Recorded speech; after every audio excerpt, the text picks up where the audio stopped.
Hey guys, Parfax here. Today, before I bring you the video, I want to tell you that as of Monday the 26th, I'm going to start streaming on Twitch. You can find the information down below. Come check it out, have some fun, and I'll see you out there in Tamriel. I'm mainly going to be streaming ESO, and it'll be on Monday, Wednesday, Friday, 8 p.m. to midnight. Could go a little bit longer, and there could be more streams other than that, but just want to touch on that before we get to the video. Thanks, and enjoy the video. Hey guys, Parfax here. Today, I'm going to bring you a video in regards to a topic that I was kind of discussing with Deltia, if you guys know who he is, which I'm sure you all do. But it's in regards to the champion point system. And it was something that we've talked about and something I've really pondered. And I just wanted to bring it up with you guys, have a little kind of chat discussion, not too fancy, not that my videos are fancy anyway, but we're just going to kind of chill. I'm here on the PTS. As you can see, I got my little buddy Bastion here. And we're just going to kind of talk about the champion point system. So, as you can see in the thumbnail, in the title of the video, I pose a question of, do we really need the champion point system? So, here's why I asked that question. ESO has so many things to grind. We have our skills. Under our skills, I don't even have all the guilds here, this is one of my newer characters. But you have your Fighter's Guild, Mage's Guild, Undaunted. You have Dark Brotherhood, Psijic. You also have like Werewolf, Vampire skill lines. There's I said Dark Brotherhood, Thieves Guild. There's so many skill lines in the game, just in general. So when you make a character, you gotta do that. You gotta get all the Sky Shards. The lore books come with the Mage's Guild. You have the Alliance War. You have your Assault tree, your Support tree. You have crafting. Crafting you got to grind up. Getting the researches done takes forever. You have your weapons. You max out all your weapons. Your armor. Armor isn't bad. It's, pretty easy. Then you have, your Legerdemain, your Soul Magic, which is pretty easy. You just got to complete the main storyline. You just have all these things to do. And on top of that, you have your gear. Every, new set that comes out, or at least a new expansion that comes out or new DLC, most of the time there's a chase gear set. Maybe one for magic, one for stamina. Not always is it best in slot, but typically there's a gear set you really need to get and complete. You also have your sticker book. You got to try to complete all these. So you want to try to complete these. Then you want to try to, do things that are fun. You got to do your dailies, and there's a lot of stuff to do in the game. Not to mention achievements. You gotta look good. There's all those to go along with that. There's your, got to do your trials, and there's just so much stuff to do in the game. On top of all that, you still need to grind up your champion. Oh, sorry, wrong button here. Your champion points. So, here's what my kind of thought process is. We'll talk about that, and then we'll kind of go over everything. My thought process is completely get rid of this champion point system. Have it to where, you can even make it levels, maybe 160 CP, what it is right now. We can go back to veteran ranks, or we can go back to levels. We can make those specific levels, or we can do away with, you still have the materials and stuff in the game. You can rebalance it though. You can make 50 be the 160 CP stuff now, and then just kind of shrink each resource down to a very small number of levels. And it would be kind of little, congested, but we could do that. You can do a lot of different things with it. And the reason why I say this is because I have a lot of new friends, and I have a lot of, even myself when I was returning, there's so much things to do. I gotta go maybe level up a character because I want to play a new character. I gotta level up my horse, which, you can do that once a day. But then it's like, okay, my character, I want to do PvE. Now I gotta do PvE. I gotta look up a build. I look up a build. Now I gotta have the Psijic storyline. I gotta have the Mage's Guild storyline. I need the Fighter's Guild. Maybe I need the Undaunted. Those are just kind of the base skill lines that you need to be functional, or at least, to have at least skills you need. Not to mention if you want to do a little Dark Brotherhood, Thieves Guild. As you can kind of see here, there's a ton of stuff to do in the game without having to grind champion points. And then on top of that, if you want to even get to the power level of everybody else, you need to sit down and grind champion points for hours and hours and hours and hours. Now, I want to say that I don't care that, I'm almost at 1,000 champion points. I'm at Well, this is 1300, 3600, but I'm right around 1,000 champion points. And with the new update, this is going to benefit me, and I'm going to need less champion points to be relevant. And I'll be able to get to the champion points that you need to, be min-maxed at, to where people, if you have your champion points min-maxed, no one gets a benefit over you. But so it has nothing to do with that. It has to do with more new players. When a new player comes into the game, they have so much stuff to do. And you can be like, well, they need to cater to us people who've been playing forever. I mean, if you know, I played in beta and I played for the first couple of years. Now I've taken a break, and I basically came back. I actually came back with no champion points. Now I'm up to right around 1,000.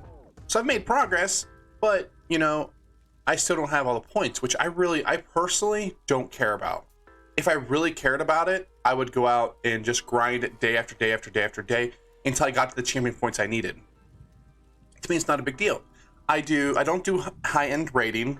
I do Cyrodiil. I will still do the CP Cyrodiil, but I don't see a huge difference for me in the disparity. I'm sure there is, and I know there is, just numerically. They just do more damage than me and take a little bit less damage than me.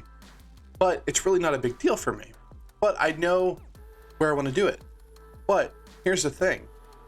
Even though I've played this game and I understand this game, and I've gotten to the point now where I know how to upgrade my characters. I know exactly what I'm supposed to be doing. I know the gear sets that need to be grinded. I know how to grind them. Getting my crafting all down. I know all this stuff. I still don't have even the time to still even put into grinding my champion points. Now, like I said, if I really thought it was a big issue for me personally at 1,000, I would just go do it. If I thought that I was getting, smashed in Cyrodiil, not because I suck, but because I have less champion points, then that's what I would do. But to progress my character, the best thing to do is to upgrade your gear. But as a new player or a returning player, your mind goes to at a big disadvantage. That, a lot of people just quit this game after a couple weeks. I'm sure everybody that's watching this video has had friends that have played the game and then just quit after a couple weeks because they felt like there's nothing to do, or they just felt too overwhelmed. Because at some point when there's so much to do, there's actually nothing to do. And you're like, oh, Parfax, that's stupid. But you get so overwhelmed with grinding all your skill lines and your champion points, getting levels, and you don't even have time to enjoy the game. Because if you actually want to enjoy the game, or maybe you have goals of doing something other than just questing, which quests in this game are great, but let's be honest, not everybody just wants to quest. That you just get to the point where you're like, all right, I'm done. Not to mention, you can see behind me I have Bastion, who was again gonna need leveled up. You're gonna have to grind his gear, you're gonna have to grind his points, you're gonna have to get rapport with him, you're gonna have to do all this stuff. There's so much stuff to do in the game that the champion point system is useless. It really is. It gives you passives. They should just take it away. They can even keep it, right? You could keep it. Give us, once you hit maybe, I keep hitting the wrong button here. That's right. I took away what's typically the champion point button. So like in here, the good nodes, obviously you go down here to preparation. Preparation's insane. You have to have it, and then, you get all these. These are just straight passives. But like the notables, a lot of people, for single target damage, you take Deadly Aim, you take like Thaumaturge, you take, I think this one, the Wraithful Strikes, you definitely take Fighting Finesse. You take all these, of course you want this for extra crit, but you take all these. What you could do is have a passive system where you have all these blue points, right? You can even keep everything you have in here, but instead of having to put points in here through champion points, just be like, let me click a button. All right, I have 4, what do you want to call it? You can just call it 4 champion point passives. And I can go in here and I'll be like, boop, boop, boop. Oh, I don't have this slotted. That's why. So boop, boop, boop, boop. So I took that, and that's my points. You could sell sticker books, where instead of costing 3,000 gold to redistribute, you can have it, other games have this, to where, if I can buy 5 of them. And then I can deck each of them out so that I can have one for Cyrodiil PvP, Battlegrounds PvP, grinding, endgame trials, gathering, You can have it set up and they can even make more money off of it if they did it that way versus having this endless grind for most players that is just kind of artificial. Because it's not like in WoW, for instance, where there's a very clear path you got to go. You get the last expansion's gear, whether there's some mythics or whatnot. The new set comes out, you level up, you focus on leveling and gearing. In order to get your gear, you're going to do this dungeon. And then to get the next set of gear, once you've got all the gear from this first dungeon, do the next dungeon, and so on and so forth. You'll get gear while you level up, while you're doing quests, and it kind of gives you this rotating path. ESO was always traditionally supposed to be a game where all the sets are viable, all the sets are good. They said, originally, no set was going to be more powerful than the other. What they kind of backed off it, but what they really were saying is, quote unquote, that I can't find a weapon that has more weapon damage than one that I can craft, which technically, yes, they're true. Every two-handed legendary greatsword of 160 CP is exactly the same. Correct me if I'm wrong. But they made it that way, so they're so crafting is just going to be as good. Crafting in the game is great. And I think crafting in this game will still be great. They even still have good crafting sets that come out every game, or every expansion, and every DLC. There's new crafting sets to do and do and do. But I think a lot of the game's problems would be fixed by this. Players would then feel extremely rewarded once they got to endgame. They would have these cool new passives to slot in. You wouldn't have this super endgame grindy, champion point system. Let's be honest. ESO is a casual game. There is, high-end stuff to do. The trials are super hard. Only a certain amount of people can actually do it. So it's not like there isn't, hardcore stuff in the game to do, but 98% of your player base is a very casual. We want to take our companions out. We want to go quest with them. We want to go do our dailies. We want to do this and that and this and that. Where we're going to do that whether we have to grind champion points or not. And I'm sure the analytics will show that most people just PvE anyways. So it's not even, really all they're doing is hindering the player base that wants to play their game. The people that are hardcore, they're going to play the game no matter what. You may lose a handful of players because they don't have that super endgame grindiness, but you're going to gain so many players by saying, hey, look, we understand there's a lot of things to do in our game, but you know what? When you hit the max level, boom, here's this. You don't have to grind your levels anymore. This is your max levels. Where now, I always tell people, once you hit 50, the grind begins. And they're like, what do you mean? I just grinded to hit 50. No, there's so many things to grind once you hit 50 before you even get to your champion points that the grind starts at 50. So I know this is kind of rant, and you can kind of hear I'm kind of passionate about it because Elder Scrolls is a great game, and I've had this problem with them for the longest time where this game needs to be new player friendly because that's where almost every game gets their player base from. You're going to have a core set of players that are going to play for the most part no matter what, unless you really hinder them. Now, you're going to say, well, Parfax, well, what about us that have grinded our champion points? What, why are you punishing us for doing, the mechanic of the game, and you're going to throw away all the time that I put into it? Well, you know what you do? You do the same thing that they did to us when the game went buy to play instead of a subscription model. You give them a cool mount that only they have.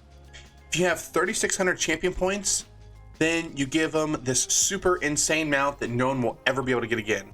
And then if you have 2,600, you get this. If you have 1,600, you get this. If you have 1,000, you get this. If you have 500, you get this. I know that's more things for them to come out, and maybe they don't like it, and that's a lot of development work they have to do. But all they realistically have to do is take a mount. Let's go. This is what they did basically with the other mount. So let's just take this mount just because it's one I have. All right. So you take this mount, you put another little effect on him that separates him from the others, and boom, you have a unique mount that no one else can get. It doesn't have to be super insane or super out there. Maybe the 3,600 maybe it's something really, really cool. You know, I mean, if you took the time to grind it out, you really should be rewarded, and the amount should never be placed in the game again.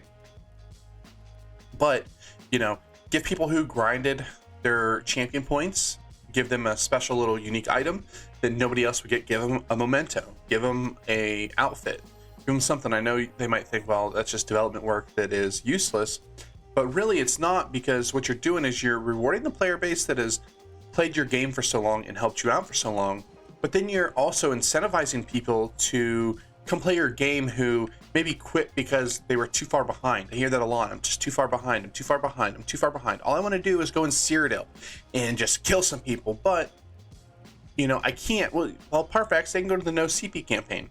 Well, what if they just play, what if they're NA and they just play 12 p.m. to 4 p.m.? I'm here now. It's 5 p.m. Eastern time. Now, I haven't. Well, this is the PTS. We can look at it. But I was just on Cyrodiil and on the live server about an hour ago, and the no CP campaign was completely dead. This would also mean we could then make battlegrounds. You know, we could take away the the no CP battleground and no CP Cyrodiil.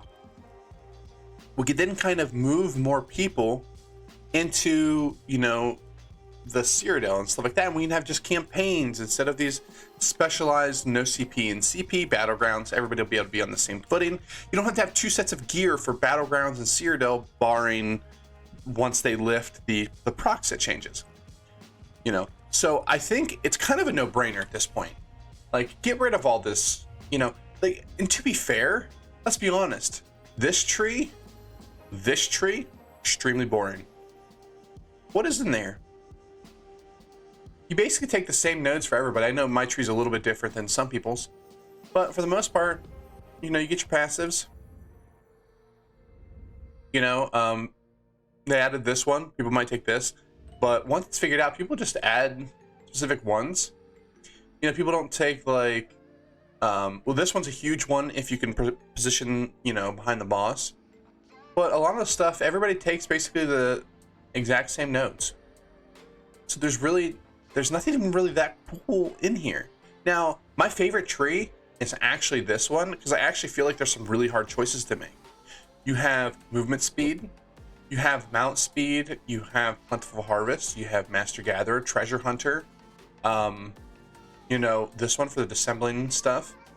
So you have some stuff. This one, if you're like Mr. Steely Steel, you know, like, it has some really cool things that you actually have to pick from. A lot of people's green trees, where they might be semi-similar to where you're going to go up here, you're going to take treasure hunter. Treasure hunter is just one of the best nodes in the game. You get so much. This node has so much value. Then if you're a gatherer, you're obviously going to take plentiful harvest, master gatherer, and this node right here. You know, if you're just a PvP tune, you're going to take the movement speed and the mount speed. You know, but I just think that removing the champion point system and having it maybe just like a passive system would solve a ton of problems. They don't have to worry about really balancing stuff, as in balancing it based on people's champion points, which they've had a problem with before. Give everybody the ability to slot these passives.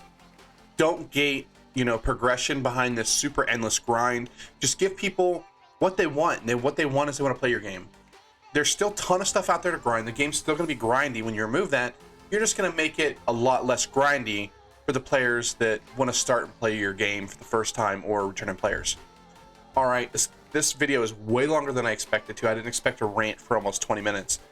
But I just want to kind of give you guys my headspace. I'm going to have a video about companions coming out soon. And make sure you come watch me on Twitch. Again, I should have posted this, or it should be in the beginning part of the video. I'm going to be streaming starting on the 26th of, what is it here? It's April 2021. And, you know, come watch me on Twitch. It's going to start being Monday, Wednesday, Friday, 8 p.m. to midnight. Who knows where it's going to go from there. Could be longer. I could stream on Tuesdays, Thursdays, Saturday, Sunday. Who knows? I'm going to mainly be playing Elder Scrolls Online. Fridays can be a toss-up. You know, there could be, might do some like streams with my IRL friends, might like do like some other games. We'd like to do some random stuff here and there. Just kind of fun, hang out, If you have any comments, put them down below. Let me know what you think. This isn't, typically something that's talked about in the ESO landscape. So I'm just kind of judging what you guys think, and will it be a good idea or not? All right. Thanks for watching. Like, comment, subscribe, dislike if you don't like it. Of course, let me know in the comment section down below why you don't, why you do, all that good stuff. And again, thanks for watching, and I'll see you next time.